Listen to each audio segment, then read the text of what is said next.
Stream is live. Hello, everyone, and welcome to Watching 100 Movies 2020 Oscar Edition. I'm Christiana Ellis. I'm Mike McCain. And tonight we are going to wrap up our 2020 Oscar marathon with a discussion, recap of the winners, and then an in depth discussion of a few more of those movies. And so, uh, with that said, I know that this was a marathon season where I feel like the number of movies I saw during the marathon season was down this year, but I ended up with a very high percentage just because I had seen a lot of them before the awards. Yep, I agree. I mean, I didn't end up with a high percentage, but this was one of the more challenging ones during the marathon. And I think we looked at it. I mean, It it, was like easily a week and a half shorter amount of time than last year. right, which was already shortened from what it used to be in the past. Mm. So, and my schedule just ended up just being atrocious Mm-hmm. for this, and that I had some travel of my own, and then I had guests in town for significant portions of like weekends and things like that just knocked out any ability to see movies. Um, so I think I only saw three movies from the announcements on. I think I Mm. saw Joker, Parasite, and Toy Story 4. Um, so Well, all good, but I yeah, I was didn't just get going to to say, discover. like, Yeah, those are not bad ones to see. We talked about Joker last time, and I had some slightly ambivalent feelings about it, but certainly it's part of the cinematic conversation, and there's right. lots to like in it. Even if my own take was that it. Well, we talked about it last time, Yep. but yeah. So, but overall, the mission of the marathon every year is to see movies that you might not have seen otherwise that you liked, Yeah, and and I don't know that I would have made the effort to make sure I saw Parasite if it hadn't have been nominated and so highly yeah. favorited, and of course, ended up winning Mm-hmm. some significant awards. So while it's kind of funny to see, like, say, oh well, it caused me to see the best picture. I mean, it did in Mm-hmm. this case, and because Yeah. and this is a little different because obviously being a foreign language best picture, Mm-hmm. um, it's pretty cool that first of all that it won. But yeah, I mean, I said I went out of my way to make sure I saw it, and I'm glad I did because it's very good. So Mm-hmm. Mm-hmm. I was so pleased that Parasite won because what I tweeted about it just before the awards was basically that, like, that's what I would vote for if I were voting for the best picture, but I didn't think that the Academy was ready to give a foreign language movie best picture. I didn't think they would do it. And so I thought they might give it to Once Upon a Time in Hollywood just on the basis of Hollywood likes movies about itself. We have seen that play out before. But at yeah, the same time, pleasantly surprised that Parasite won. And I think that's very exciting. I'm glad you got to see it, so we'll definitely want to talk more about that in depth. But let's go ahead and kind of roll through the winners relatively quickly because anyone can look up on a blog site just to know what the winners are. right.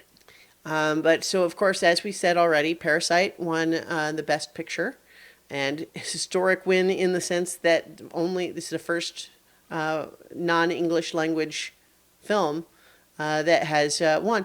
And one interesting note tangential to that, it's actually the other category, but I like that the paired category of has been changed from foreign language film to international, Yep. right?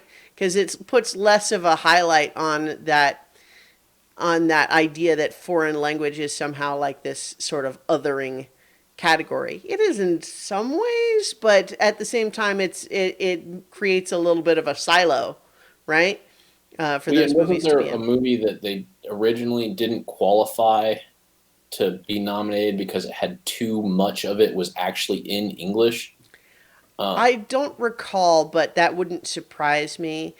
I The remember that only, being part of it, is that somebody didn't get nominated because, and it was like that the movie wasn't at an echelon to be nominated for Best Picture, but it had too much English for what the original, like it used to have rules about like how mhm, much, what percentage had to be in a foreign language. And yeah. so they kind of got screwed. And I don't remember what it was, but I think that was part of what caused the transition this year to where it no longer has to be in a foreign language. They Mhm. could make an English movie. It just has to be from a foreign country production. It does Yeah. raise a question though about like what about a British film? Like why would that not be international? Interesting. Yeah. I don't know. I mean, obviously, you know, they'll figure that stuff out, but I kind of like it not being necessarily focused on the language thing, especially if we now have a precedent that, you know, you don't necessarily like you do want a category that highlights some of those movies that generally don't get as much attention, largely because not as many people see them, right? Hmm. And so it's good to have that, but I think that there might have been for some people an element of calling it foreign language film almost is an off-putting thing for some people, as opposed to just a categorization. You Right. know, like it makes it sound harder. You know. Anyway, so Parasite won Best Picture. It, I think, was the one had the most wins, if I'm not mistaken. I didn't double check that I'm numbers, but almost positive yeah, without. there was nothing else that really swept anything. No. So for Best Animated Feature, it was Toy Story 4. Well, so I guess we just on that note, I did actually manage to see all five of the nominated films because Lost My Body, Claws, and Missing Link were all on easily watchable on streaming. So I was able to do that while puppy sitting. Nice. Yeah, so I will say this year is weird because I feel like usually with this category, there's always one where I'm saying, no, this is definitely the one. The others are good, but this is definitely the one. This year, I didn't really have that. Like I felt like all five of these felt to me like they were good, but none of them were the runaway success. But of course, Toy Story 4 won, and because you saw it, we'll be talking more about that. Did you have Yep. a high level thought about it? Did you I see mean, I it? think I would echo what you said there. I mean, I didn't see the other ones, but it felt like you described in that it was fine. I mean, Mm-hmm. it wasn't, but I didn't watch Toy Story 4 and say, whew, I get why that's Right. the winner. You know, Right. it was It good. Yeah. Yeah, it's well made. Uh, but like I don't know. To me, it still felt kind of superfluous. I feel Yeah. like there was an obvious arc completed with three, and four is starting a new sort of different thing, except still using all the same characters, which like still felt a little bit weird. Yep. But anyway, let's move on to you want to cover take the next couple categories. Yeah. So, best director was Bong Joon Ho for Parasite. Hmm. Um, Again, also a great win for him, Yeah, especially going up against the people that he did. right. No question about it. Yeah, that's a strong roster in the Yep. category this year. And then best actor was Joaquin Phoenix, and Hmm. and I'm okay with this. I think it. I was glad that Joe. I think it only won two things, and both of them I felt like were appropriate wins. Yeah, it won this and it won score. I think. Yep, it was score, Yeah. and I think Um, both of those were appropriate. I mean, we talked a little bit about the score. I told you I felt like I thought the score was really what did yeah. well, even when before we kind of knew the winners. Right. So yeah, I'm he did a phenomenal job. Uh, None of our criticisms of the movie have to do with his performance of the Agreed. character. Yeah. He So, he is very good in that movie. I think, in fact, that well maybe that seems like I was going to overstate it a little bit, but I just feel like coming away from the movie, I think what most people really like about it is that feeling of connection they have to the character that he created, which is, largely down to his performance. Yep. Yep. So then we go to Best Actress. We have Renee Zellweger won for Judy, which neither of us saw, but Yeah. she's always great, and she won whatever 10 years ago already, and has done great things since then. Yeah. So, Although, I mean, she kind of took several years off though for a while though. There's a movie podcast that I listened to called Unspooled was talking a little bit about this, and what they actually said about Judy was that she is very good, and the rest of the movie is not very good around her. But that they talked a little bit about she had been this up and coming star, and then when she put on some weight for the Bridget Jones Diary, all of a sudden all the press around her started focusing only on that, and like to the point where she kind of got fed up with that's all anyone wanted to ask her about in interviews and stuff, which is kind of a shame. I mean, it's like there are big name actors who do that sort of thing with regularity, right? Like Robert De Niro does that, Christian Bale does that, but it doesn't necessarily become the only thing you ever want to talk to them about. right. Yeah. But in any case, they agreed that she was very good in that movie, but it didn't sound like it was a must see otherwise. No. Okay.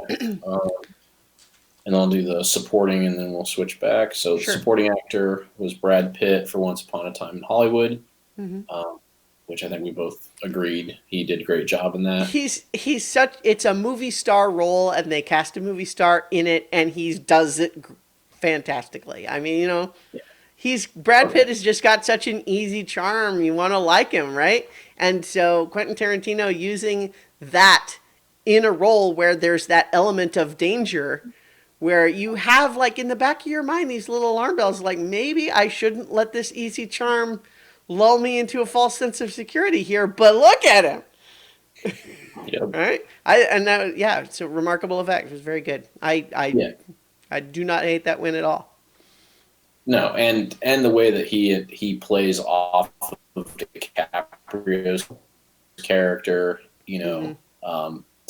just that he does a phenomenal job kind of blending into the whole thing, and it's great. So, and then supporting actress is Laura Dern for Marriage Story, which I didn't see, but she's always good, and I heard that this was a good. Yeah. Because we're not going to necessarily talk more about it, what I will say about Marriage Story is that of all of the Best Picture nominees, I'll confess this was the one I was looking forward to the least, because there was an element to me that felt like I'm going to put on this movie and I'm going to have actors be sad at me for 2 hours. That was kind of like that was like this unpleasant anticipation of what I thought the movie was going to be. And while the movie does have powerfully like sad parts, I mean, it's about how the divorce process brings out the worst in people, even well-intentioned people. And so obviously there's sad elements to that, but the truth is the movie is actually very good. So I would urge people who may have hesitated to watch it for the same reason that I was hesitating to watch it, I would encourage you to check it out regardless, because it's a much easier watch than you might be thinking. And Laura Dern is great in it. She's just chewing up the scenery left and right. There's a scene where like it's such a simple, weird little gesture, but she's this, she's got these tall high heels that she's wearing in her lawyer power suit, but there's a moment where she's handing Scarlett Johansson a glass of wine in the office and kicks off the high heels and then kind of just curls her legs up under her to sit next to her on the couch and tell me the story of what happened in your marriage, and it's just like this moment that it feels weird to describe that as like powerful or interesting, but you watch it and you go like, oh yeah, no, that was really good. So yeah, she's very good in it. But that's a strong category, though. I mean, there's a lot of, Florence Pugh in Little Women, also very good. Scarlett Johansson in Jojo Rabbit, also very good. I didn't see the others, but Yeah, but I mean, Margot Robbie is always hmm good. Kathy yeah, Bates, hmm those are yeah, not strong category. slouches. Yeah. So the next category is Best Original Screenplay. And this was the one category that Knives Out had a nomination in. So there was part of me that was kind of hoping that it would win just because for it to win something. But for it to go to Parasite is another of the sort of historic element of, like not only did a non-English language movie win Best Picture, but it also won Best Screenplay. Yep. But the thing is, it's a hell of a screenplay. Mm-hmm.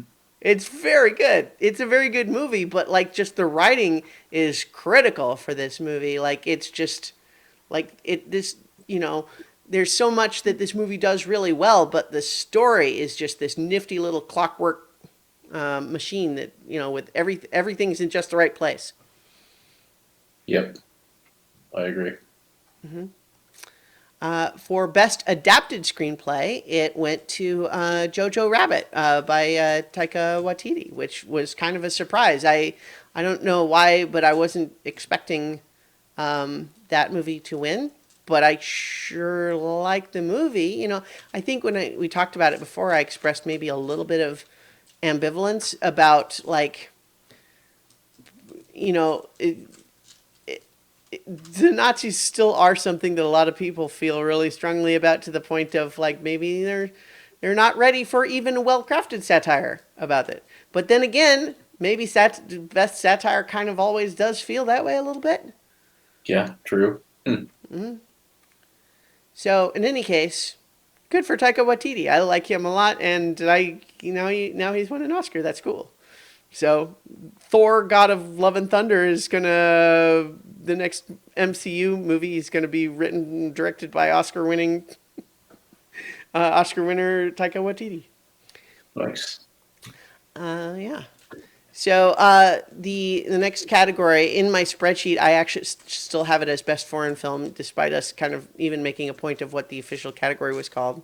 But Parasite was the winner. Not surprising, all things considered. I think when it, I think that one was one where it's like it felt a little bit like a foregone conclusion that it was probably going to win that, but I think a lot of people, myself included, assumed that once that done, that was going to feel like, okay, we've now recognized it, and the rest of the awards will go to other things.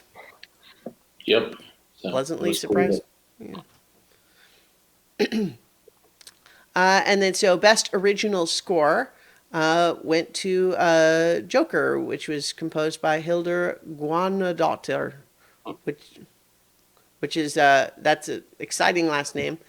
I liked her speech in the ceremony. I didn't really ever go back to listen to elements of the score. When we talked about the movie, I didn't especially remember the music, but hey, it was one of those where, other than the diegetic or non-diegetic like pop songs like Rock and Roll Part 2 or whatever, I didn't especially remember the music, but clearly, the people. Well, I think I said at the time that I did, because I Mm-hmm. think you mentioned that, oh, well, sometimes the best scores are ones that aren't noticeable. And to me, it was noticeable, Mm. but not in an overt way. I thought it was pretty masterful because of the fact that it's weaving in these kind of iconic moments that are also driven by these pop songs. Mm-hmm. That to have a score that kind of sits behind that and still ratchets up the tension and gets you ready for that, I thought it was really well done before I even knew that it had won this. Just watching the movie, I was kind of struck by it, and I'm not typically someone who's like, I'm not like a score snob. Mm-hmm. It was something that I did notice. So Yeah. so I So thought this was again inappropriate for this movie. right. What I will actually say is, although in general, I don't feel like I am opposed to Randy Newman, I didn't especially like his score for Marriage Story. So like I liked Marriage Story in the movie, but there were lots of times where I felt like, why are they playing Randy Newman music over this? I mean, but that's maybe just a flavor thing. Like, Noah Baumbach, I'm sure made those decisions because he thought they were right for the scene, but I wasn't. It wasn't the thing that I was most impressed with. Right. And then best original song went to "I'm Gonna Love Me Again" from Rocket Man, which I was very glad to see because not only was it actually my favorite of the 5 songs, but also it's the one nomination for Rocket Man, which, having seen it now, is great and honestly, in my opinion, should have been nominated for more things. Like, I would have liked to see production design. I would have liked to see maybe best actor for Taron Egerton, honestly. Like, I don't think he would have won, but he's very good in it. And overall, I think the movie is great. It is not just another musician biopic. It is really, in fact, not overly concerned with factual historical accuracy so much as it's like an actual musical where the music is used to convey the emotions of the scenes and people break into song in the story. Like, it is a musical, not a musician biopic. But it's very good. I highly recommend it. So I was very glad to see this win, especially since it was the only nomination for it. I did also really like "Stand Up" from Harriet, though. I like Cynthia Erivo, who's the actress and who sang it as well. But I mean, I just really like the song. Yeah, it was good. I thought I mean, they were all interesting to listen to. And as far also as songs go, I know there were some mixed reviews, but I thought that Billie Eilish's "In Memoriam," singing the Beatles, I thought that was great. So that just actually a brief tangent maybe to talk about the awards ceremony. I had the same expression on my face as a lot of people in the audience when Eminem came out. oh yes, that one was Because a on the lot. one hand, it's like, okay, this is a good song, but why? But why though? Why is this what's playing right now? Yeah, I mean that's the thing is like they had a reason behind it that they just didn't. That Well, I felt like it would have been better had they just articulated it. I mean, it didn't. If they were it going to do it, they should have at least explained the point behind it. yeah, and the whole I'm kind not of saying they should have done it. the montage leading into it was this idea that sort of like sometimes a certain song can become iconic with a movie in the sense that you always think of the two together. And I think that that's true. But then half of the movies that they showed in their little montage were using existing pop songs, not original songs written for the movie. So, like, it kind of confused the issue of like, are you talking about original songs? You're just talking about, hey, we like music in movies or what? And then to go into, Lose Yourself, obviously, I think is a good song. It's an iconic song from 8 Mile, but 8 Mile is not a recent movie. This was a long time ago. Why do we? I don't know. I mean, I found it inexplicable at the same time that I'm like, I like this song, but I'm confused why I'm hearing it right now. Right, and I guess the reason behind why they did it was because he he wasn't there to perform it when it was nominated. Oh, okay. And so when they were talking about this and they came up with the idea that the song was there, he was willing to perform it. But that's the thing is they never explained, like even just putting that in there, like again, I don't know that it was the right decision, but at least mention like why he's coming out here and like, hey, like, and here's Yeah. a song, here's one of these iconic songs that actually wasn't performed at the time it was nominated, but has endured. So let's enjoy it now, And Sure. like again, Yeah. people still might have said, well, you shouldn't have done that, but at least you would have understood what the hell they were doing. Um, But I really liked that they kind of there were early on in the song, like the first third of it or something, there was definitely sort of a little montage of audience reactions going like just kind of this sort of like not unhappy, but looking like smiling with a furrowed brow, like, what is happening right now? I mean, that's kind of how we were at Yeah. home. Like, Mm-hmm. it was kind of like, because we were making dinner or whatever when it was happening, and then it came on, and my wife's like, did Eminem have a song this year? Because that just sounds like Lose Yourself. And I was like, yeah, Mm-hmm. no, he didn't have a song this year. I mean, I like Lose Yourself. She's like, I do too, but what is he doing? Yeah. How old is that song? It's got to be like 2011 or something. I think it's 10 years, maybe. I think that was part of the reason. It was like a 10-year anniversary or Mm. something, and Okay. he didn't get to perform. I'm not positive. I just know that he didn't do it the time it was nominated, and that was part of why they invited him to do it. Mm-hmm. But Okay. it was weird. Sure. All right. Well, And I so mean, oh, then again, there's also people, I guess, who just get weird about Beatles music and stuff, and mm, they change it around. But I thought she did great. I thought it was appropriate. I mean, I liked it. Yeah. yeah. So anyway, I feel um, like I heard less people talking about that and more people just talking about like omissions, like Luke Perry not getting included, for example. yeah, that was weird, especially since I think his was so glaring because he is technically in Once Upon a Time in Hollywood. Is he? I didn't. Yeah, it's a deleted scene, but he was Oh, in it. okay.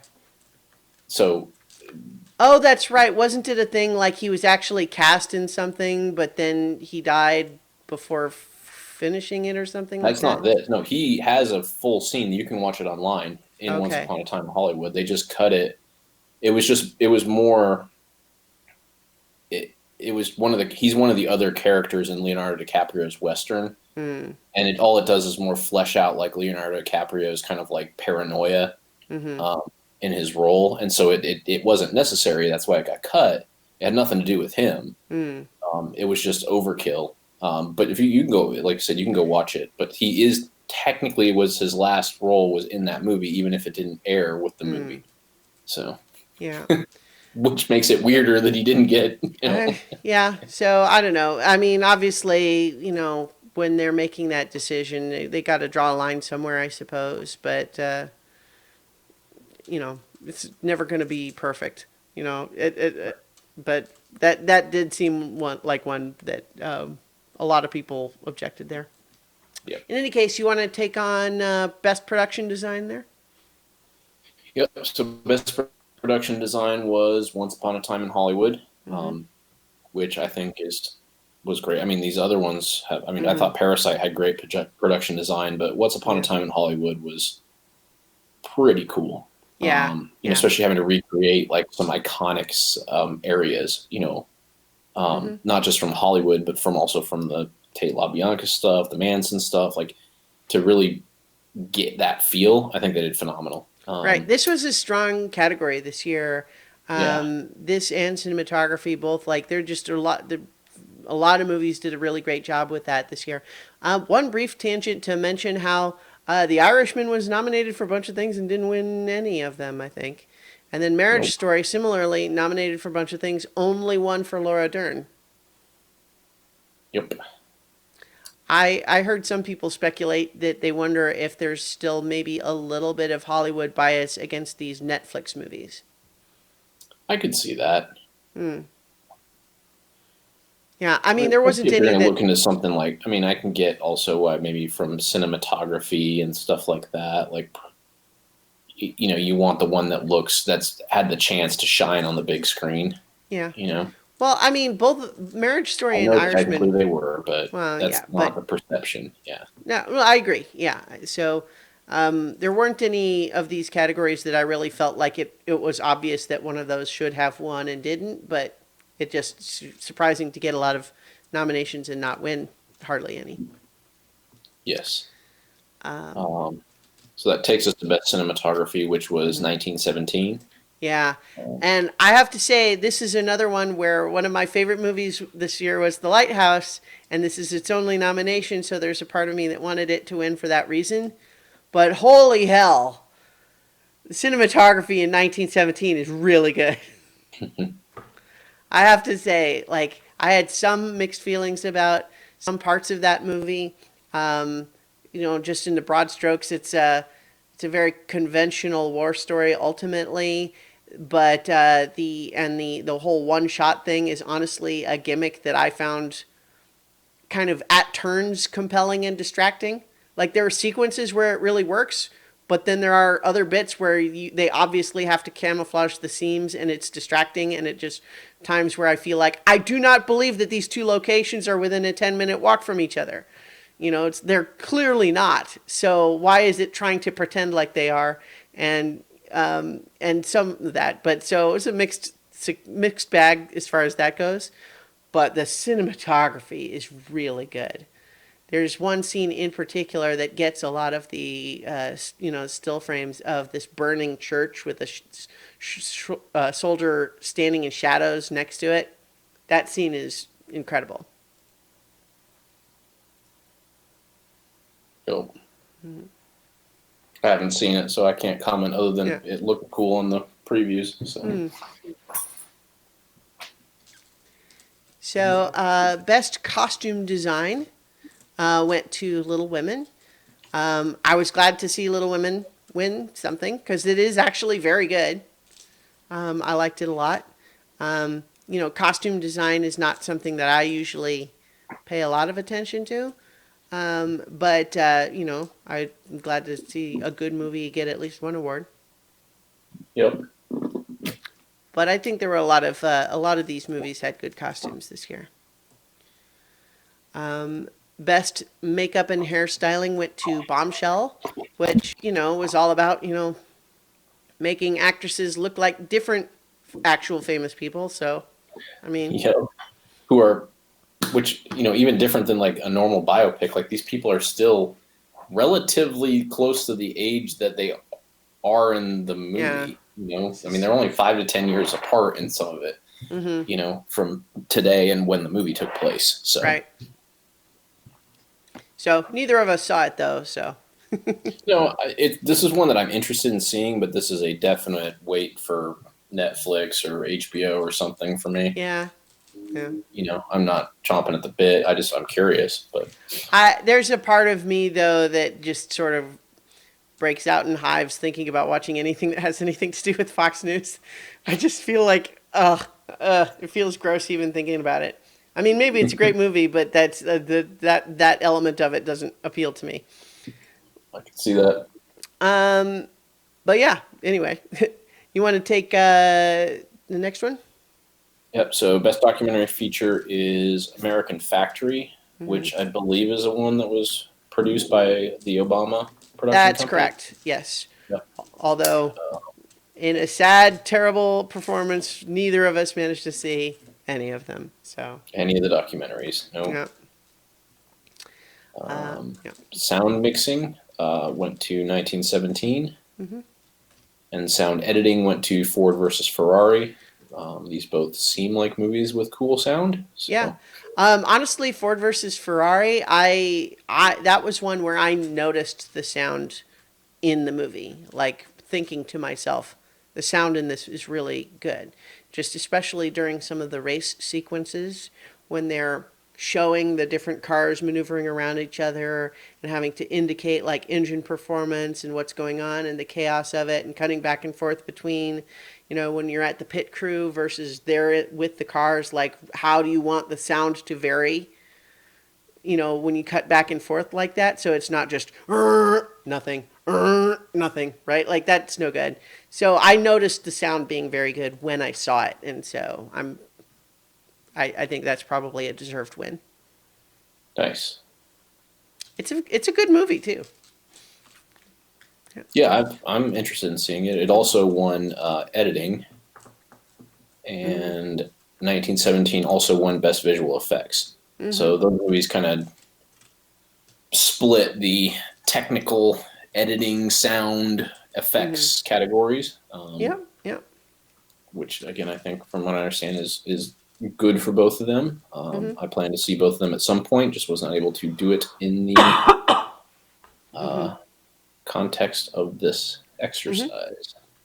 So that's all the categories. But for best visual effects, one of the other nominees was the quote unquote live action version Yes. of the Lion King, which you had seen and I had not, and we talked a little bit about that. But now I have seen it, so you want to talk a little bit more in depth about that one? We'll also let's just touch base on, like, obviously we can both talk about Parasite now. Are those now and Toy Story 4? Those are the ones that we can kind of really get into because we've both seen them, right? Yep. All right, but let's go ahead and start with the Lion King. You kind of made the case for it. I had previously sort of indicated my own sort of resistance to just kind of really even the concept of this attempt at a photorealistic remake of a classic 2D animated movie. And I guess what I'll say about it is kind of the same thing that I said about Beauty and the Beast, which is that it's clearly made with a lot of talent and skill. There's a lot to like about it. I mean, it's a good story, so the good story is being told a second time. It's still good. There's a lot of craft and skill that went into it, but again, I just watching it all the way through, I felt like there was no point where I liked the new scene better than the old version. Like I felt like at every point my brain kept just trying to compare it to the other version and liking the other version more. Now that's a preference thing. I'll totally allow that. You know, what I will give this movie is that I think that there is a real thing where, because the original Lion King movie is older now by comparison, you know, to, you know, like the kids who would have liked it at the time are adults now. And so they are interested in revisiting something they liked as a kid. And the kids now wouldn't have seen it. So exposing the story to sort of a new audience that's trying to go for that double team of the nostalgic parents plus the kids seeing it for the first time. And probably this version gets more butts in theaters than just re-releasing the original version. Right? Oh So yeah. I can definitely see it not only from the business standpoint, but the idea of telling a story that people will find compelling. But aesthetically, I feel like, as expert as they were in making it look like these apparent real animals, because obviously it's actually all still CGI, you know, it's like do all of the things they need to do and look like they're talking. Like, I mean, it's executed with incredible skill. It's very good looking. But the thing is, the faces of the real animals are not as expressive as the cartoon ones. And I feel like that mutes the emotion of the whole thing. I could see that. I thought they did an excellent job through, you know, some of the other things that they could do with some of the scene setting, you know. Um, like for example, this isn't an emotion thing, but it was what I thought was maybe one of the best examples of something that I felt like was completely, while similar, just did a different thing, and that's the first visit into the elephant graveyard. It felt so much more ominous in this, and it felt ominous as a kid in the cartoon version.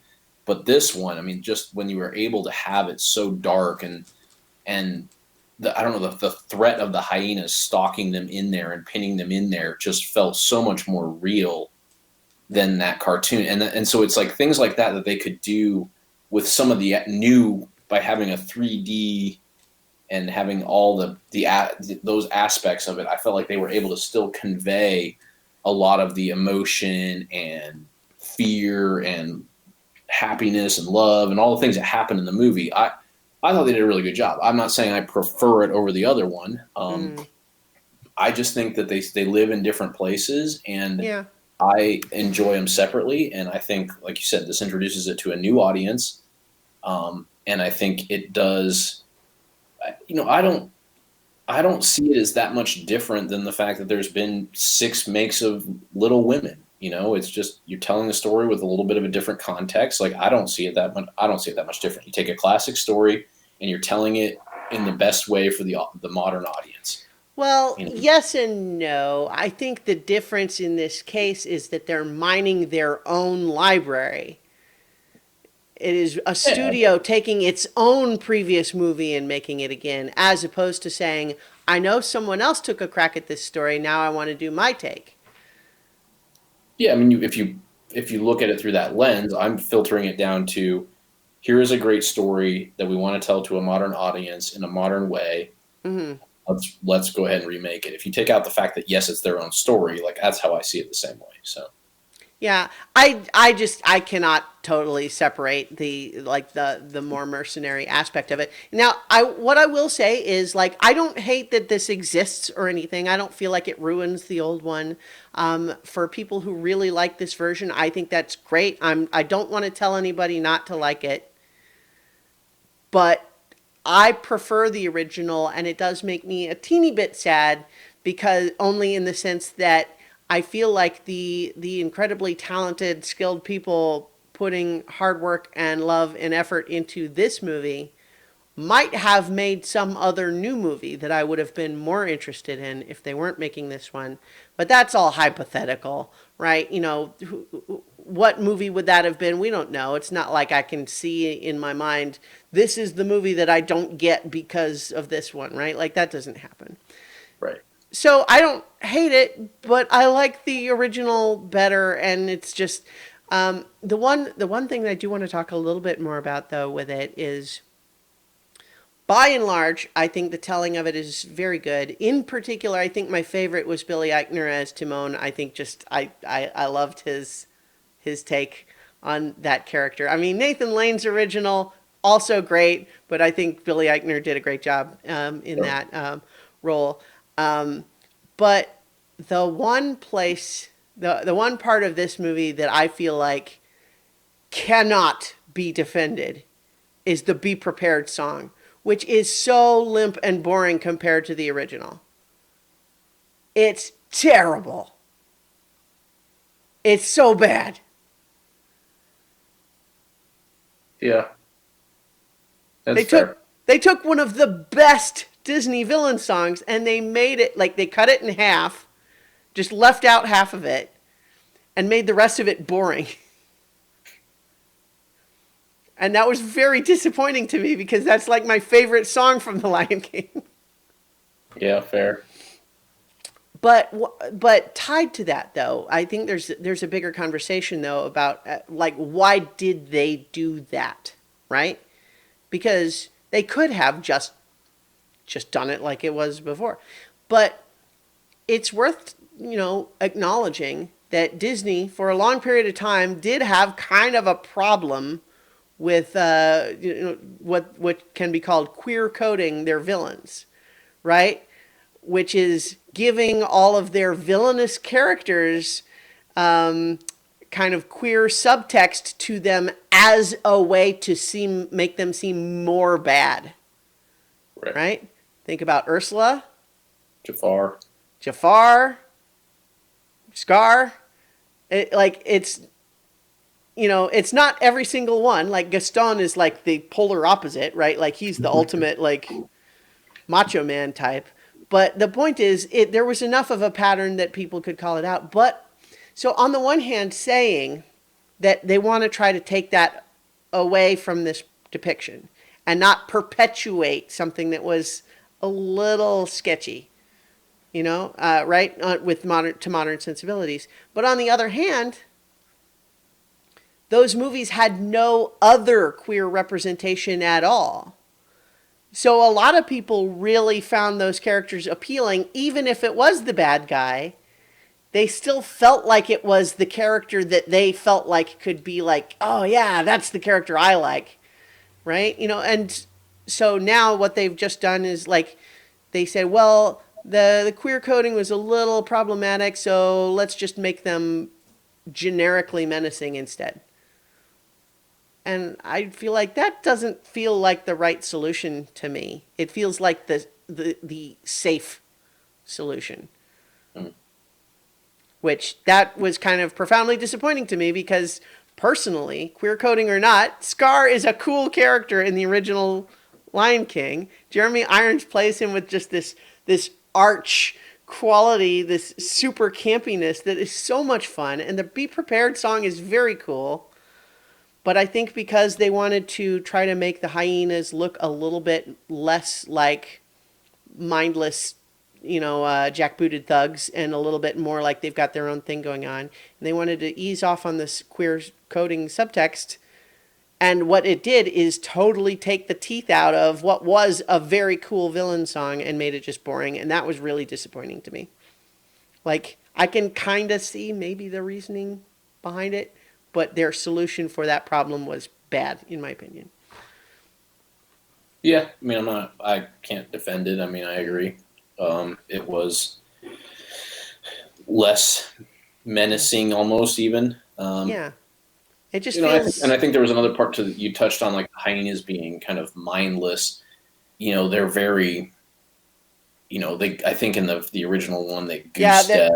It's very overtly like almost Nazi-esque. Right. And you have to take some of that out, so. Well, there's also an element in the original where like they are the only characters that speak with kind of like so-called ethnic accents. Oh, yes. Yeah. So that's not great either. And so they definitely, they eased off on that, which that's probably good. Like, because as much as we love Cheech Marin, it was also like let's take the guy Cheech Marin, who talks like Cheech Marin does, and have him be the sleazy hyena who's, while all the proud lions just talk American. You know what I mean? True. It's just like... Yeah, no. So, like when I defend that I like the original one better, I'm not going to say there's nothing that we can't point at looking back now and say, well, that element maybe wasn't great, but yeah. So, then again, there were, like I said, the movie in general made with clear skill by talented people. A lot of it shines through, like that it's a good story to begin with. There's plenty of elements that just really like, they carry over, and it's a good story told well again. So, I'm not going to tell people not to see it. But, I like the other one better. All right. So, you want to talk about Toy Story 4 or Parasite next? I mean, I really don't have much to say about Toy Story 4. I don't really want to I don't feel like I want to give it the same bandwidth that we gave all these other movies. I mean, not that it was bad. There was nothing. Yeah, I know what you mean. It's got lots of fun parts, but it feels a little bit weightless just because it really kind of feels like we know the end of the story already, and then it kind of just keeps going. Right, and the new character that they introduce is like Spork. That's Forky, yeah. That's been like, I mean, he's funny, but for that to be like kind of the crux of the plot is helping this, like, with a new character, and like, it, like you said, it's just kind of weightless. It doesn't, even the new character, which should help you advance something, it just doesn't. Like, it's almost like they didn't even try. Like, he's not even really a character. He doesn't do anything. Well, I couldn't help but feel like the premise of the character feels a little bit like it could be a metaphor for something a lot darker, like someone who feels like they're worthless and doesn't need to be along and wants to throw themselves away, and trying to help someone like that. But obviously that would be so dark that I think probably if there was ever any actual inspiration from those themes, they backed way off of it to the point where it loses any connection to that. Yes, that makes sense. I wonder if maybe that was part of the original conception, but then they just decided that we don't want to make the whole movie super depressing, and like let's just make it funny instead, that he keeps trying to throw himself in the trash. Yeah. So. Yeah, so like it's good. I don't hate that it won, but like, They're all pretty good. I will actually say the one that I think I was most pleasantly surprised with was Claus, just because like it's Christmassy, so it might feel a little weird to watch it in like February or something like that. But it's honestly very good. I kind of it's a little bit like the adult part of me can kind of grin and laugh a little bit that we're making a very sentimental, sweet, heartfelt holiday story about the origin of the commercial parts of, of Christmas and bribing kids into being good so that they get toys. Like, let's make the origin story of that. But it's actually very good. And in particular, Jason Schwartzman as the sort of the main character who sort of meets Claus and is like this postman character. He's actually a lot of fun. I like that character a lot. So I recommend that one. They're all pretty good. But so with that said, then let's talk about Parasite. Yes. Yeah. So spoiler warning for anyone who hasn't seen Parasite, but because in particular, I think that generally speaking, I am someone who does not think of spoilers as big a deal as a lot of people do. I am not as worried about them generally. But there are movies that do put a lot of weight into surprise reveals, right? There are movies where having something be unexpected does have some value. And so, in general, I tend to agree that this is a movie that probably the ideal circumstances of viewing it is knowing very little about what it's about. But Yes. that's not to say you wouldn't like it regardless. But how much did you know about the story going in? Nothing. It was like noticeably odd that because I kept hearing, and I even said that when I was talking about how I was going to watch it. Like Abby asked me, she's like, "Well, what's it about?" And I said, "Honestly, I don't know." She's like, "Well, how do you know how are people telling you it's good?" I'm like, "People just say it's good," Mm, and they kind of just leave it at that. yeah. So, I I think I think what guess I said when we mentioned it before, and what I've told people is this: like the way it starts is that you have a poor family that basically kind of starts to infiltrate this rich family by kind of posing as various like service workers, like tutors and stuff, and that's where it kind of starts. But from there, it goes places that'll be surprising, and I kind of just leave it there usually. But and that is how it starts. But I fortunately was in a position of like that's about what I knew about it going in. Mhm. So but I had also had been given a little bit of rumblings without detail of there being a unexpected surprise, and just having seen other movies by this guy. Like he made Snowpiercer is probably the movie that most American audiences might know of his, but also Okja and The Host. Like he makes like movies with a lot of action in it, and so this sort of weird like upstairs downstairs domestic comedy drama sort of premise seemed a little bit like low stakes, maybe, compared to what he often makes. So I had a little bit of an anticipation that it might get bigger than that, but I didn't know how or why or what, right? But, since we have given anyone watching or listening this appropriate spoiler warnings, how about that reveal of the basement? That part is like it's so crazy because it's like it does fit in like when you think about it, like they did lay the groundwork appropriately Mm-hmm. by making sure that we knew that it was built by this like kind of eccentric architect and Mm-hmm. it's in South Korea and rich homes have bomb shelters and things like that it, so it doesn't like when you find out about it you're like it just fits in with the plot as crazy as it is and Mm-hmm. you know and just the way that that it leads into it with the fact that like the housekeeper like shows up in the middle of the night. Yeah, She she's knows that acting weird, but yeah, acting weird. She's kind of like you know, she looks weird. Like she's talking about how she knows the family's gone. She's made sure they can't see she came in, and you're like, Mm-hmm. where's this going? You know? Mm-hmm.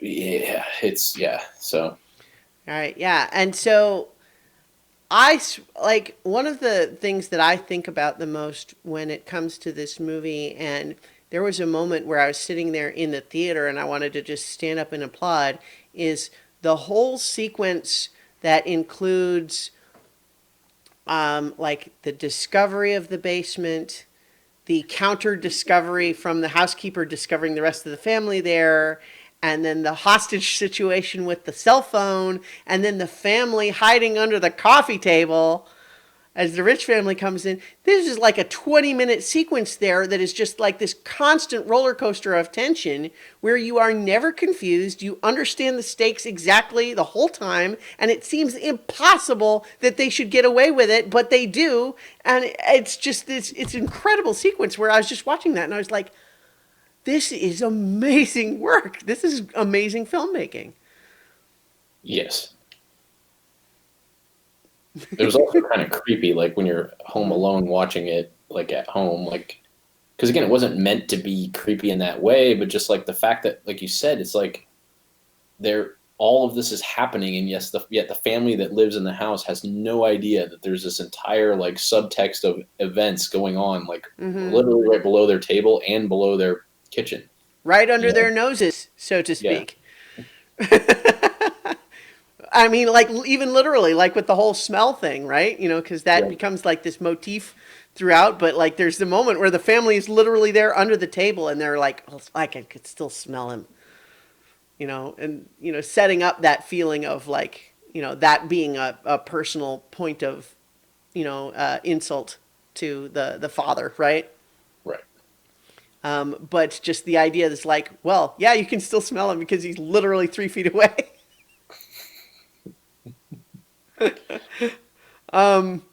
But yeah, so I mean, I feel like this movie, you know, it's a lot of it is you know, it's all the pieces coming together. But like one of the reasons the screenplay is so good is that first of all, it's about something, right? Like it's a nuanced, rich, layered metaphor, which Yep. we can talk more about in a moment. But what I was just saying, like with that sequence, is it is a complicated story, and yet I don't think there was a single point where I was confused exactly. Like there were times where it's like, wait, what's happening? We are not meant to know yet. But I don't think there was ever a point where I was expected to understand something that I didn't yet. No, I agree. Yeah. You know, and given that half of the movie is practically like the setup for a heist, right? Like as this family has their plans to infiltrate and to get positions for all four of them, right? Right. Like it's that's like watching the first half of Ocean's 11, right? You know, it's like Yep. the whole scam with the peach fuzz and the hot sauce and Oh yeah. oh, it's amazing. I feel like there's a little bit of a fairy tale aspect of how instantly great at each of those jobs they are, given that it's not obvious that they would have experience doing those things, right? They kind of tease it a little bit because like Mm-hmm. they ask if they're like, hey, when you used to drive, did you ever drive BMWs? And he's like, well, I was just a valet driver. Like, so he's indicating that yes, he's driven, but he's Mm-hmm. only been a valet driver. You know, it Right. indicates that the sister is very talented at art, Mm-hmm. but again, no indication as to whether she can teach it. So yes, you're right, but at least it gives you enough of a nod Mm-hmm. of it's not like he's never driven people or like fancy cars around for Right. rich people. He just hasn't done it in the capacity as like their driver. Right. Yeah. And so like I'm not. It's not even really a complaint as much as just like the movie is not interested in trying to justify those things necessarily beyond kind of a little like hand wavy thing because I think the element is supposed to just be they're working their asses off to pull off this scheme, right? Right. So they're And I think they're part of it's meant to be also that the rich family is not very in tune yeah. with the lower class, even the ones that are their help, and as to Hmm. whether or not they're doing a good job, any of that kind of stuff. Yeah. Um, and I think there's several places where that's evident. All again, like you said, it's all pieced together really well, because ultimately, like, to get to the climactic scene, we have to buy the fact that part of the city is flooded and people are in gyms, Hmm. and this rich family is more concerned with throwing the cowboy and Indian birthday party for their son and having no cognizance of the fact that, like, this exists in their town.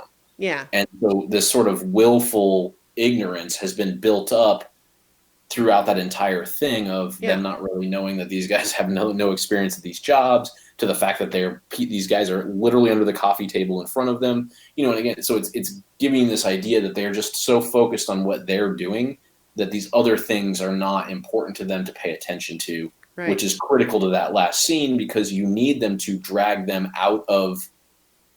That's what kind of sets it all off, is that, or him off at the end, is that he's literally been in the gym with, like, the poor people, Hmm. and this guy is still just, can't get over, like, Yeah. how he smells weird and poor people smell different. Yeah. I am devoting every hour of my day to making, like, to pulling off this thing. I am working my ass off to do this thing for you that you don't even begin to comprehend the effort involved, much less appreciate. Right. You just expect it. And again, this idea that, like, yeah, I smell a little bit because I slept in a gym last night and all of my possessions were flooded. And so the fact that I'm, like, I've just helped you stop this rampaging crazy person and you can't help but crinkle your nose at me. Like, ah! Right. But one of the, I think one of the fascinating elements of the title, right? The sort of the metaphor, just the layers that it builds in are really cool, because on the one hand, sort of like the first layer would seem to be that this poor family are parasites trying to leech off the wealth of this rich family, Right. right? But then as we see them doing it, there's the reveal of, like, an even more literal parasite, because on the one hand, they're working hard in order to achieve this goal. But then there's this other guy who is literally just hiding in the basement. No one even knows he's there. He's just sneaking up and stealing their food sometimes, and it gets to scare the youngest kid into thinking there's a ghost because of that genuinely creepy shot of him, his just his eyes above the stairs. Yeah. Holy crap! Right, that shot in particular. But right. So, like, he is like an even more sort of literal on the nose parasite. But then as things continue to develop, you start realizing, like, well, but then again, the rich people only get to live this way because they're held aloft on the labor of everyone below them. Yep. So who's the real parasite? Exactly. Yeah. Mm. I've caught that. I mean, and that's the thing too, is, like, it's not, it's an interesting tone that it strikes with, like, Mm-hmm. bringing that to bear, because it's not a subtle metaphor, Mm-hmm. as it takes you through all of those steps, but it also isn't hitting you over the head with it, like, to a point where, like, there's no monologue to say, and this is how we realize the rich people are really the parasites, Right. like, which simpler movies can err on both sides, like being Mm-hmm. so subtle that it's, like, left up for debate, or being so overt that it's like, okay, yeah, we get Mm-hmm. it. But this, like you said, it's super clear what they mean by the metaphor. Mm-hmm. You know, Well, and um, that it's really intended to, like, we talked a little bit, like with Joker, for example, about the idea of, well, is something ambiguous or just unclear? Because there's not the same thing, right? Whereas in this case, like, on the one hand, you can see these various layers, but on the other hand, you could say, like, the rich family, they're not bad people. They're not mm, evil. They're not malicious. They're just privileged, right? And, like, they are dismissive and inconsiderate towards the the needs of the people, who they probably wouldn't even say they thought of anyone below them, and yet clearly they do, but just kind of by virtue of their privilege, right? So, but do they deserve to have the father murdered? Well, no, but it's like there was an interview that got a lot of viral traction where the director was basically kind of just commenting on ultimately what it's about is that everyone from the highest to the lowest are prisoners in the prison called capitalism.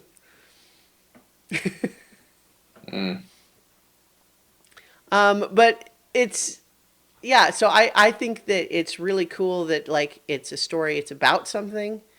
It's about that well.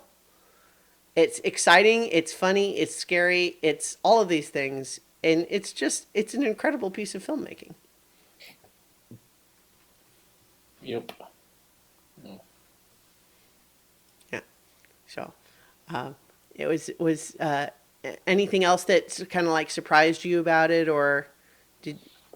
I mean, the whole thing was kind of surprising just because I didn't know much about it, so I got to go into it with kind of open eyes. So yeah, I mean, there was nothing. I I think I was just surprised at. I think similar to what we've talked about before, that like a movie that started with the pacing that it did, it's like okay, like something else is going to happen here. Like I Yeah. just you can feel it coming, and it's good, but you're also again like, oh, this is one of the best movies of the year. I mean, what's happening here? And then, but the fact like you're also not you don't think it's bad at that point. You're just like, what's the next level to this? You You know, can sense another shoe waiting to drop. right? And I mean, and the point where like you finish that sequence at the house when they discover the basement, and there's like an hour and a half of the movie left, Hmm. and you're like, wow, this just took like a huge turn. Like what how does this resolve? And how does it take an hour and a half to get to this resolution? And then but the movie, it never feels long. I mean, it always ticks along Hmm. really tight. Yeah, I mean, it's just so well crafted and so entertaining and so just well done. I just really enjoyed it. Yeah. Yeah. One last little note on it is that I would encourage people to watch the trailer for it, whether you've seen it or not. Because, well, I mean, if you're hearing me say this now and you haven't seen it, then you've just had all of these things spoiled for you already. But um, I think the trailer is amazing in the sense that it doesn't reveal any of the spoilers, really. But when you watch it knowing the spoilers, there are so many bits where you feel like it's telling you exactly what's happening, except that you wouldn't have any way to know until you know it. Like lots of meaningful shots of that one cabinet that shifts away, right? Like, you don't see it rolling away. There's not a reveal of the hidden passage, but there are shots where it's like, oh, good, yep, there's it's a very good trailer, I think, that simultaneously rewards people who have seen it already, but also doesn't actually spoil anything. But yeah, so um, it was a mixed Oscar marathon for us this year in the sense of not being able to see maybe as many as we wanted, but I certainly saw some movies that I wouldn't have gone to see otherwise, and I'm very glad I did. Rocket Man in particular and Little Women, I think, are both, I think, the two highlights for me of movies that I might not have made a point of going to see, but I really did. Really glad that I did. Yep. And I'm glad that I made sure that I put the effort in to see Parasite because it was so good, like we just talked Yeah. about. And I'm glad that, and I don't know that I would have done it had we not been in the context of the marathon. Hmm. So, Well, and I'm very glad that it having won is probably going to get a lot more people to see it than might have otherwise. So, that's good. yep. Also, Bong Joon Ho should keep making movies because he's good at it. But yeah, so um, as our usual routine of occasionally going through movies of the AFI list continues, we will. Our next episode should be more of that. But in the meantime, we're going to sign up for our 2020 Oscar Marathon. So, hey, everybody, watch good movies. Yep. See you next time.